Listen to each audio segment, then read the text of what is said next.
might have lesson study days across all the curriculum areas, and it would have a larger audience. But there are also amazing things like lesson study conferences, and I went to one in 2003 on a Saturday where there were 1,000 people.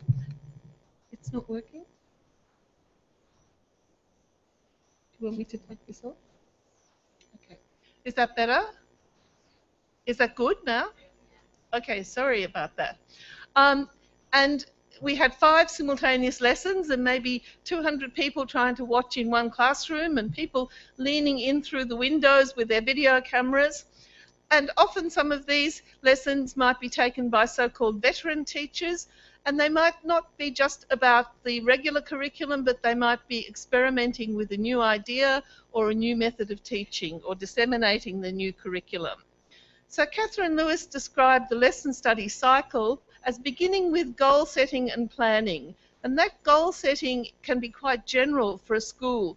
It can be things like, we notice that our students, when they arrive at school, are very curious, but by year 3 they don't seem so curious anymore. What can we do about it?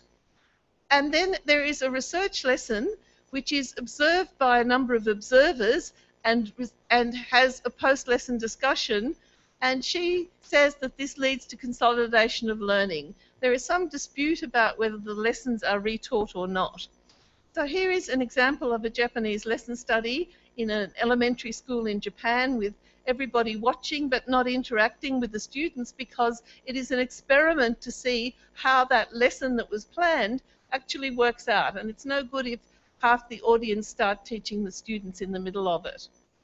And here we have the lesson study post-lesson discussion, where you are seeing 2 of the 4 sides of that big table where the discussion is taking place. So you can see that there were many observers. So lesson study is a long-term activity. It's not just about a single lesson. It's not about perfecting one lesson, which is sometimes what is believed outside of Japan. But it's about building pathways for ongoing improvement of instruction. So as part of the planning, the teachers make a very detailed lesson plan, maybe 8 pages long for one lesson. And this is based on what they call koizai kenkyu, which is a research on teaching materials. But the really important part about this is when you are a teacher, you have your ideas about what the content is, what your aims and goals are for that lesson, but you also have your real students in your classroom. And what the teacher has to do is to somehow bring these 2 things together. And that is often a very difficult task. And so it's really looking at teaching materials and research from the mathematical or educational point of view, but also from the student's point of view. And this can be embedded in textbooks and other resources or in published lessons, because in Japan, teachers who have conducted lesson study often do refine their lessons and publish them in journals. And so it leads to a very detailed lesson plan, which not only looks at the unit of work in which that lesson is embedded, but also the relevant content in earlier years and later years. And a really important aspect is anticipating student solutions. So what does a research lesson look like? In Japan, research lessons, not mandated to be so, but typically are what you might call a structured problem-solving lesson. And the Japanese structured problem-solving lesson has 4 stages. In the first stage, the teacher poses the question or the problem for the day. And that is something very important, and I could spend 20 minutes or more talking about that, but we don't have time today. But the important thing is in posing that problem in a way that the students really understand what their task is. And the task very often is not to find the answer, but something different. You can see that at the bottom I've got an example of what might constitute such a research lesson, an entire lesson on 13 minus 9. But the students understand that the purpose is not to find the answer, but to find different ways of finding the answer and to be able to explain them for some purpose that the teacher has, some mathematical content that the teacher wants to bring out of that lesson. So the students tend to work individually or in groups, which is less common, And then there is a whole class discussion of student solutions, and from that the teacher has to bring out and bring up the level and bring out what the mathematics is meant to be about. So the common framework for a lesson plan follows those stages, but the important part there is that there is a very big focus on anticipating what the student's solutions will be in order that you can plan that discussion that's going to happen. So here is an example of a research lesson in grade 3. It wasn't actually part of lesson study, but it was a research lesson for other reasons. And this lesson was on, there are 35 pieces of cookies and 7 people. If each person gets the same number, how many pieces does each person get? And you might think that this is not a very interesting problem. Actually, in this lesson, the teacher spent 5 minutes introducing the problem, 10 minutes for the children to work on it, but 40 minutes of discussion, and then 5 minutes of the children writing their comments. So the first surprise is when you look to see what the students' work looks like, and in Japan it's usually very, very diagrammatic and visual. And I don't have time to discuss in detail the different strategies and the different ways that the students solve the problem. So here is another student solution which looks quite different. And here is another one which also looks different. And because this was a research lesson, the students were not doing the work in their books as they normally would, but instead they're doing it on this big sheet of paper which was collected later, and in the top left-hand corner is the statement of the problem. Then the students do their own working, and then during the actual discussion, the sharing of solutions, they fill in, they take their own notes from a very early age. Even grade 1 children learn to take their own notes of the lesson. And then in this particular case, the bottom right-hand space there is for the students to write about what they have learnt in this lesson. So the whole class discussion of solutions is actually the heart of the lesson. And it is very important, and it's very different from what in Australia we might call show and tell. Not officially, we don't call it that, but where they reflect on their solution strategies, where you actually need to make it different. You have to know what the students are going to produce in advance. So here is the teacher in this lesson. This is another lesson, but you can see him very well there. He's got a seating plan, and on that seating plan, he's recording the different solutions that the students are producing. And then when he comes to do the lesson, and the children's solutions, sometimes they write them themselves on the board, and other times the teacher does. And here is a completed blackboard, and students, teachers in Japan, they have to learn how to plan a blackboard. And the blackboard is very important because it summarizes and encapsulates and retains the whole of that lesson, and people photograph the blackboards afterwards to see what the teacher did. And that was one of the big points in the Tim's video study, that the American teachers often used overhead projectors, and it was there and then it was gone. And so here you can see the students have taken quite a few notes, and here is a student writing quite a bit. Now I'm going to be brave and try to show you some video, and let's hope that this works. And I'm going to show this to you in a very strange sort of way. Okay, I'm just going to skip little bits, and I hope the sound is okay. Can't hear anything. Why can't I hear anything?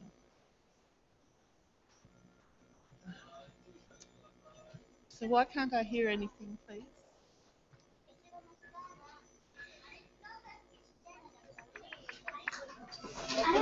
Okay, now I can hear, thank you. Okay, and oops, we'll go past that one.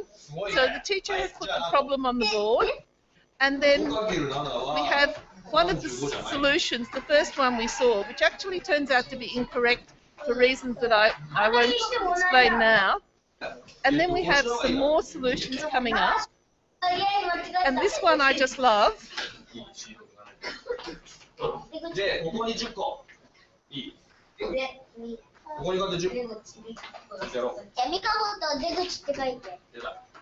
So we show the 7 people and the 35 cookies. and this is from one of the students, but the teacher is doing this in the interest of time. And you can see how quiet Japanese classrooms are.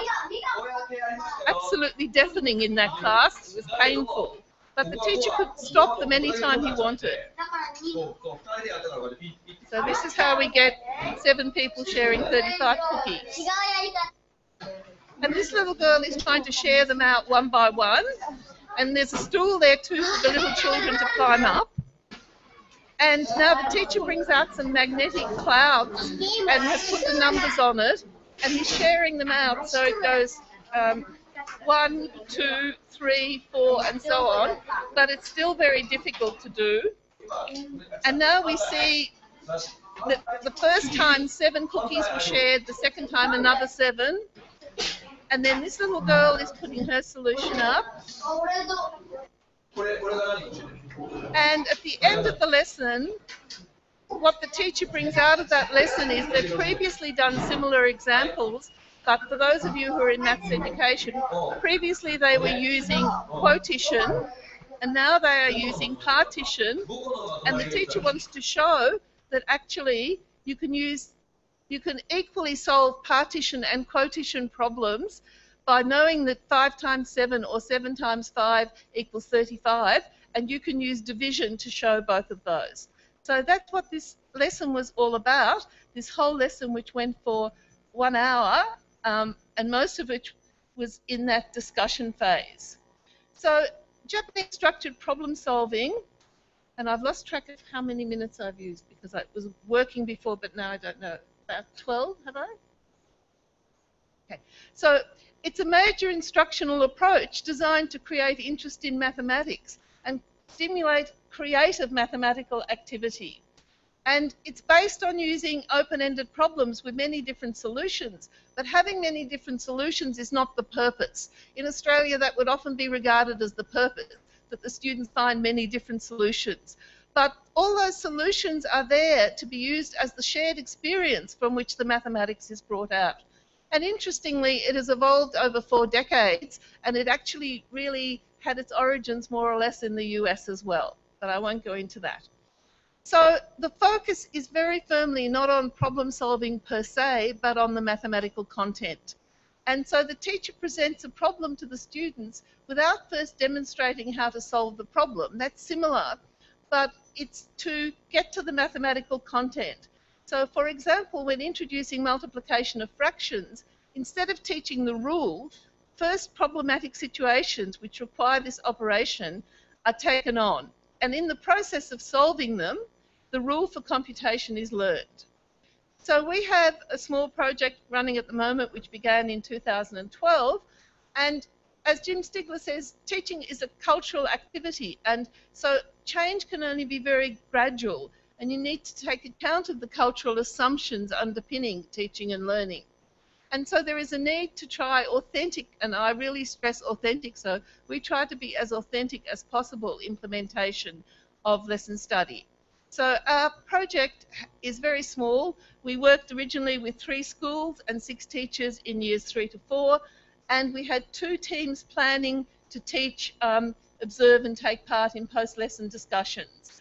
And what we did was we had 8 hours of planning for each lesson, and that absolutely horrifies people. And that's the thing they always say, well, couldn't we just do it in half an hour, or couldn't we just do it in 2 hours? But the answer is actually no.